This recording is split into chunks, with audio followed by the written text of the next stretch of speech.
कभी सोचा है कि हमारी पृथ्वी का, हमारे इस घर का अंतिम भविष्य क्या होगा?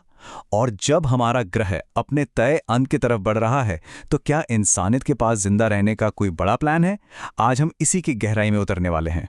ये वो बड़ा सवाल है जिसके साथ खगोलविद यानी एस्ट्रोनॉमर्स जूझ रहे हैं। और ये क्लाइमेट चेंज या एस्ट्रॉइड्स के बारे में नहीं है। ये तो एक बहुत ही बुनियादी, एक कॉस्मिक टाइम लिमिट है जो हमारे ग्रह के लिए चल रही है। हाल ही में हुई एक बड़ी एस्ट्रोनॉमिकल स्टडी का ये बयान तस्वीर को पूरी तरह साफ कर देता है। वैज्ञानिकों को अब इस बात के पक्के सबूत मिले हैं कि बूढ़े हो रहे तारे सच में अपने आसपास के ग्रहों को निगल जाते हैं। और हमारा सूरज, वो भी तो एक तारा ही है। तो ठीक है, ये भविष्य दिखेगा कैसा? चलिए इस पर थोड़ा गौर करते हैं। ऐसा लगता है जैसे ब्रह्मांड ने हमें भविष्य में झांकने के लिए एक क्रिस्टल बॉल दे दी हो। इस स्लाइड पर हम उस भविष्य की एक झलक देख सकते हैं। बाईं ओर है हमारा आज का सूरज, एकदम स्टेबल, और दाईं ओर पाई 1 ग्रूजियान नाम का एक तारा जो हमसे 530 प्रकाश वर्ष दूर है। ये तारा कभी हमारे सूरज जैसा ही था, पर अब ये एक रेड जायंट यानी लाल दाना बन चुका है और अपने असली साइज से 400 गुना तक फैल चुका है। समझ लीजिए, ये हमारे ही सौर मंडल के भविष्य से भेजा गया एक पोस्टकार्ड है। तो हमारे सूरज के एक रेड जायंट बनने का मतलब पृथ्वी के लिए क्या होगा? चलिए इसे समझते हैं और देखते हैं कि ये सब होता कैसे है। देखिए, ये तबाही एक धीमी लेकिन बिल्कुल पक्की प्रक्रिया है। सबसे पहले जब सूरज जैसा तारा अपना ईंधन खत्म करने लगता है, तो वो एक विशाल रेड जायंट में बदल जाता है। फिर उसकी बढ़ती हुई ग्रेविटी पास के ग्रहों पर जबरदस्त खिंचाव डालती है। यह खिंचाव ग्रह के ऑर्बिट को छोटा कर देता है और आखिर में वो ग्रह एक घूमते हुए रास्ते पर तारे में समा जाता है और हमेशा के लिए नष्ट हो जाता है। तो इस तबाही तक हमारे पास कितना वक्त है? वैज्ञानिकों का अनुमान है कि हमारे सूरज को इस रेड जायंट स्टेज तक पहुंचने में करीब 5 अरब साल लगेंगे। अब इंसानी नजरिए से ये एक बहुत बहुत लंबा समय है, लेकिन ब्रह्मांड के पैमाने पर देखें तो ये पृथ्वी की कहानी का आखिरी चैप्टर लिखने की बस एक शुरुआत है। और मान लीजिए, अगर पृथ्वी सीधे सीधे सूरज में समाने से बच भी जाए, तब क्या होगा?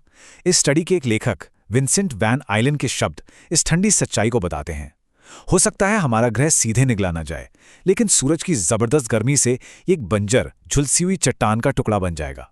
मतलब जीवन का हर निशान मिट जाएगा। तो क्या यही अंत है? शायद नहीं। यहीं पर इंसानियत की जिद और जीने की इच्छा सामने आती है। आइए एक नजर डालते हैं मानवता के प्लान बी पर। यहाँ जरूरी बात यह है कि मंगल पर जाना सिर्फ खोजबीन के बारे में नहीं है। इसे अब मानवता के लिए एक बीमा पॉलिसी की तरह देखा जा रहा है, एक प्लैनेटरी बैकअप जो हमारी प्रजाति को हमेशा के लिए बचा सकता है। तो मंगल ही क्यों?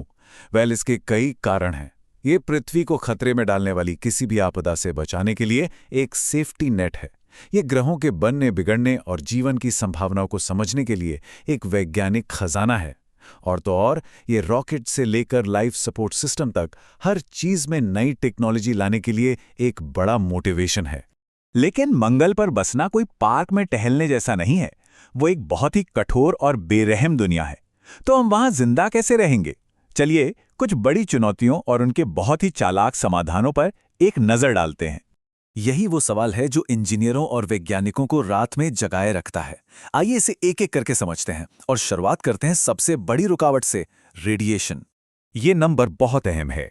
मंगल ग्रह की सिर्फ एक आने जाने की यात्रा पर एक एस्ट्रोनॉट को कम से कम 0.66 सीवर्ट रेडिएशन का सामना करना पड़ेगा। ये पृथ्वी पर एक एस्ट्रोनॉट की पूरी जिंदगी की लिमिट से कहीं ज्यादा है। तो इसका समाधान क्या है? जमीन के नीचे जाना। देखिए, मंगल के पास पृथ्वी की तरह कोई प्रोटेक्टिव मैग्नेटिक फील्ड या मोटा वायुमंडल नहीं है, इसलिए सतह के नीचे बस्तियां बनाना एक बेहतरीन आइडिया है। मंगल की मिट्टी, जिसे रेगोलिथ कहते हैं, एक नेचुरल और असरदार रेडिएशन शील्ड की तरह काम करती है। ठीक है, हमने रेडिएशन से तो खुद को बचा लिया। अगली बड़ी चुनौती, खाना।